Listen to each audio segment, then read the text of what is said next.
Welcome back to our channel. இன்றைக்கி நம்ம என்ன பார்க்க போகிறோன்னா ஆம்லெட் குழம்பு. ரொம்ப டிஃப்ரெண்ட்டாக, ரொம்ப ஈஸியாக, நம்ம குயிக்காக 5 மினிட்ஸில் செஞ்சிடலாம். இது வந்து நீங்கள் ஆஃபீஸ்க்கு போகிறவங்களா, ஸ்கூல், காலேஜ், நீங்கள் பேச்சுலராக இருந்தாலும் சரி 5 நிமிஷத்தில் பிஜியில் கூட செஞ்சு சாப்பிட்றது குயிக்கான டிஷ் இது.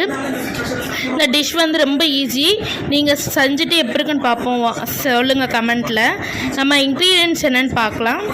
ஃபஸ்ட் வந்து சால்ட், மஞ்சள் பொடி, தேவையான அளவு உப்பு, மல்லித்தூள், மிளகாத்தூள் ரெண்டும் கலந்த பவுடர். நீங்கள் தனித்தனியாக அரைச்சாலும் சரி, அது தனித்தனியாக எடுத்துக்கோங்க. நான் ரெண்டும் மிக்ஸ் பண்ணி வச்சுருக்கேன். இது வந்து உங்கள் காரத்துக்கு ஏற்ற மாதிரி. இது வந்து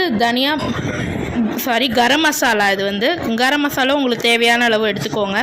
கடுகு, கருவேப்பிலை, சோம்பு, மஞ்சள், ஒரு 4 முட்டை எடுத்துக்கிட்டேன் ஆம்லேட்டுக்கு வந்து. ஒரு ஆனியன், ஒரு டொமேட்டோ எடுத்துக்கிட்டேன். வாட்டர் தேவையான அளவு, இஞ்சி பூண்டு பேஸ்ட் வந்து காரத்துக்கு. இப்போ வந்து எப்படி பண்ணலான்னு பார்க்கலாம் வாங்க. ஃபஸ்ட்டு வந்து ஆனியன் வந்து ஸ்லைஸாக வெட்டி இருக்கும். இந்த மாதிரி குட்டி குட்டியாக கட் பண்ணிக்கோங்க. அடுத்து ஒரு பேன் எடுத்து அதில் வந்து ஆம்லேட் போட்டுக்கோங்க. எங்களுக்கு நல்லா கரெக்டாகவே வரலை. இப்போ எப்படி வந்தாலும் ஓகே தான். ஆனால் வந்து நீங்கள் எப்படி வேணும், எங்கள் சட்டி கொஞ்சம் டுபாக்கூர் சட்டி, ஸோ எங்களுக்கு கரெக்டாக ரவுண்டாக வரல. இப்படி வந்தால் கூட அது மேலே சால்ட் போட்டுக்கோங்க, சால்ட்டுக்காக. இது வந்து நம்ம எப்படி வேணால் ஆம்லேட் போட்டு பண்ணிக்கலாம், டிசைனாக கூட. இதே மாதிரி எல்லாம் பண்ணி வச்சுட்டாச்சு. அடுத்து வந்து நம்ம ஒரு கடாயில் வந்து ஆயில் ஊற்றிக்க போகிறோம்.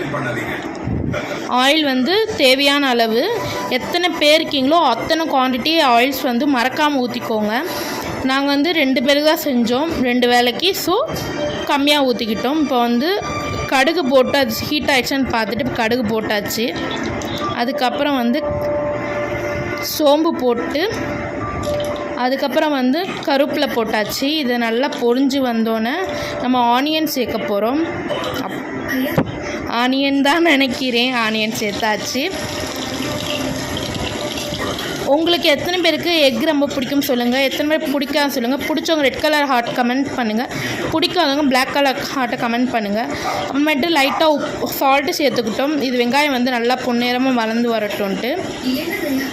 இதை வந்து அப்படியே ப்ரௌன் கலரை வர வரைக்கும் நம்ம வந்து இந்த மாதிரியே பண்ணிக்கிட்டு இருக்கணும். இப்படி வந்தோன்னே வந்து இஞ்சி பூண்டு பேஸ்ட் நம்ம சேர்த்துக்க போகிறோம். இது பச்சை வாசனை போகிற வரைக்கும் வந்து நம்ம வந்து நல்லா வதக்கிட்டு, பச்சை வாசனை போனதுக்கப்புறம் இந்த மாதிரி நல்லா கிண்டி விட்டுட்டு, அதுக்கப்புறம் வந்து ஒரு டொமேட்டோ, குட்டி குட்டியாக கட் பண்ண டொமேட்டோ வந்து போட்டு நல்லா வதக்கணும். நல்லா வதக்கிட்டு இந்த ஸ்டேஜ் ஆனதுக்கப்புறம் வந்து நிறைய பேர் நம்ம சேனலை பார்க்குறீங்க, ஆனால் வந்து சப்ஸ்கிரைபே பண்ண மாட்டீங்க. சப்ஸ்கிரைப் பண்ணிக்கோங்க. இப்போ வந்து நம்ம கரம் மசாலாவும் நம்ம போட்டு வச்சுருந்த சில்லி பவுடர், அது கலந்து வச்ச பவுடர் ரெண்டையும் போட்டு நல்லா மிக்ஸ் பண்ணிக்க போகிறோம். அப்புறம் மறந்துட்டேன், மஞ்சள் பொடியும் போட்டு நல்லா இந்த மாதிரி ஃபுல்லாக கலந்து விட்டுட்டு, நீங்கள் சப்ஸ்கிரைப் கூட பண்ண மாட்டேங்கிறீங்க, ஒரு லைக்னா போடுங்க வீடியோஸ்க்கு. அப்படியே கொஞ்சம் உங்களுக்கு தேவையான அளவு சால்ட்டு சேர்த்துக்கோங்க. ஆல்ரெடி எக்லேயும் சேர்த்துருக்கோம், ஆம்லேட்லேயும் சேர்த்துருக்கோம், வெங்காயம் போடும் போது சேர்த்துருக்கோம், இப்போயும் சேர்த்துக்கோம். ஸோ நீங்கள் பார்த்து உங்கள் சால்ட்டுக்கு ஏற்ற மாதிரி பண்ணிக்கோங்க. அப்புறமேட்டு வந்து தண்ணி ஊற்றுவோம். உங்கள் தேவையான அளவு எத்தனை பேர் குவான்டிட்டி பார்த்து தண்ணி மெதுவாக ஊற்றுங்க. இந்த ஃபுல் கிளாஸ் ஊற்றலை, நான் கொஞ்சோண்டு தான் ஊற்றினேன். இதை வந்து அப்புறமேட்டு வந்து இந்த நம்ம பண்ணி வச்ச ஆம்லேட் இருக்குல்ல, அந்த ஆம்லேட்டை வந்து இந்த குழம்புல வந்து போட போகிறோம். இந்த மாதிரி எத்தனை செஞ்சு வச்சுருக்கீங்களோ அத்தனை ஆம்லேட் வந்து நம்ம இந்த மாதிரி குழம்புல போட்டுட்டு இதை அப்படியே மிக்ஸ் பண்ண போகிறோம். அந்த குழம்புல வந்து ஃபுல் டிப் ஆகிற மாதிரி. இதை கொஞ்சம் பார்த்து செய்யுங்க, உடஞ்சிரும். முட்டை உடஞ்சா நல்லா இருக்காது. ஸோ வந்து நீங்கள் அதை பார்த்து கொஞ்சம் பரட்டிக்கோங்க. இந்த இது மட்டும் எங்கள் சிஸ்டர்கிட்ட கொடுத்துட்டேன். இது அவங்களுக்கே வரலன்னு சொல்லி கேமரா ஆஃப் பண்ணிவிட்டு அப்புறமேட்டு பொறுமையாக உட்காந்து திருப்பணும். இதை மட்டும் நீங்கள் ஒரு வாட்டி செஞ்சு கொடுத்தீங்கன்னா உங்கள் குழந்தைங்களுக்கு திருப்பி இந்த குழம்பு தான் கேட்பாங்க.